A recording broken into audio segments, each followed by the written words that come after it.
welcome back to another episode of Forward Momentum. On this episode, I am going to do a very quick rundown of what happened with my clutch. My transmission is out, and I'm going to talk about the new clutch going in and some other mods coming up. First and foremost, you want to see this thing?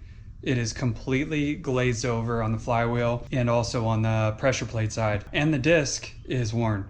Look at this. What you see here is a lot of heat damage. You see the splotchiness on this pressure plate? The splotchiness is not good. That is an indicator of excessive heat. It's not really grooved, but right in here there's a little bit of grooving, but not so much out here. It's very, very glazed along that outer edge. Here's the disc. Look at this thing. I mean, this thing is smoked. Worn out here pretty bad. There's bits and junk. And then the flywheel. Now this flywheel is out of a 3S GTE. It is machined and re-drilled for R1UZs. It's a lightweight flywheel, weighs about 12 pounds. I did not like this setup, for the record. It chattered a lot. A lot of that NVH was translated, I believe, through this flywheel here. Now for racing setups, or somebody who doesn't care about the stuff I just mentioned, like smoothness or whatever, this is actually a pretty good option. You're taking about 8 pounds off the normal flywheel weight, which is the direction I'm headed. I'm gonna go to a different flywheel and I'll show you that in a minute. What I went with was the XAT Racing 20-pound flywheel, which is off of a 5VZ 4Runner Tacoma engine. It's intended for the manual versions of those, which funny enough, I used to have. Hold up in there is that 20-pounder. That should give me a lot less NVH issues. It should be a lot smoother coming out of the hole. I've heard good things about that. But this flywheel here is really, really shot. It needs to be turned. I might turn it and then sell it. For XAT Racing, you need 0 spacers for the 20-pound flywheel. So this flywheel here required this concaved spacer. I guess it's a flex plate spacer to be installed up there. Going to the 20-pound flywheel, you don't need that anymore. So I've already done the install. I didn't want to bore you guys with all the installation again. You can go back and watch that episode on how to make that installation go smoothly for yourself. Plus, I don't know how many people are out there are like, yeah, I need to change the clutch out on my 1UZ engine. I mean, it's pretty rare.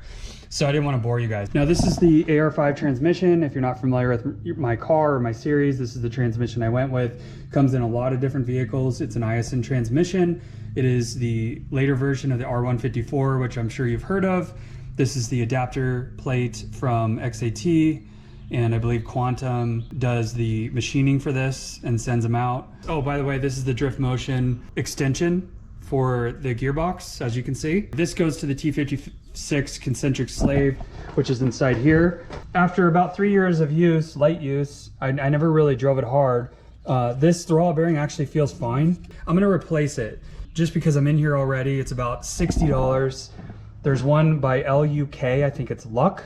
That is a pretty good version. They supply GM apparently with their concentric slaves. Look at this clutch wear though. There is clutch material everywhere in here. I don't even want to touch it. This is a fork throttle bearing. It comes with the SPEC kit. You don't even need that. These are the bleed and feed lines. This is a SPEC Stage 3 Plus clutch. You can read up on those if you want to. It's installed now, of course. The flywheel is the one I mentioned, the 5VZ re-drill, 20-pounder or so. That's already installed. But this should be a really good choice if you don't want to run a 6-puck. It's a sprung disc. It's going to absorb a lot of that NVH and noise and vibration, all that stuff. It's going to be a good clutch. My friend runs this in his car and he really likes it, and he has 400 wheel horsepower, so it holds just fine. If you were to do headers, this would be a great time to do it. I really wish I had my headers done from Jet Hot. I have not taken it to Jet Hot yet, but you can see the access to the bolts inside there to the manifolds is really, really good. Not so much on this side, but it would be a good time to do headers if you were so inclined.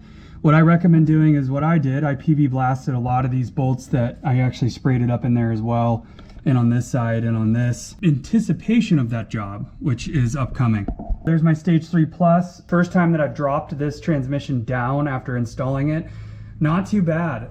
You can undo the drive shaft at the coupling. As you can see, I did that. I undid it, and if you leave the transmission in neutral, you can rotate it around and pop these guys off. Then I took the heat shield and I actually undid it and then slid it back. So the heat shield is right here.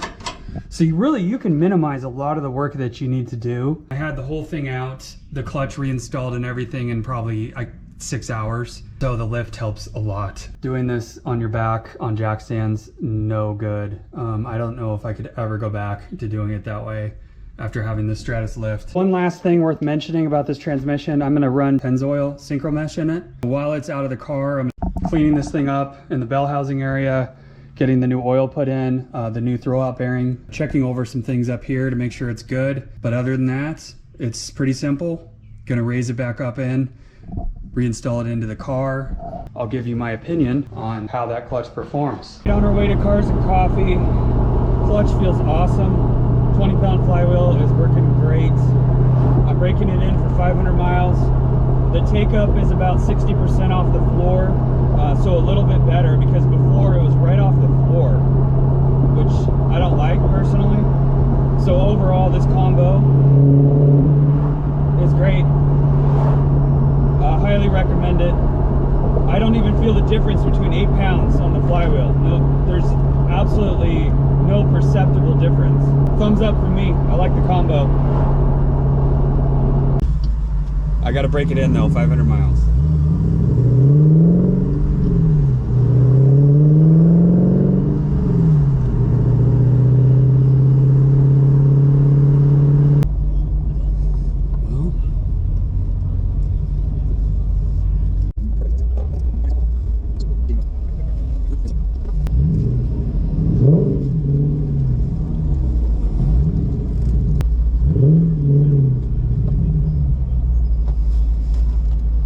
So thanks for sticking with me during this episode. Every now and then we have to do maintenance like this that costs a lot of money. Unfortunately, the Stage 3 Plus clutch and the 20-pound flywheel put together equals a substantial chunk of change. It had to be done. My clutch was slipping. Anytime I got on it and shifted hard, it would slip and it would just bounce off the rev limiter. It was time. Thanks for watching, guys. Be sure to subscribe if you haven't already. Hit that thumbs up button and leave a comment. I'll see you on the next episode.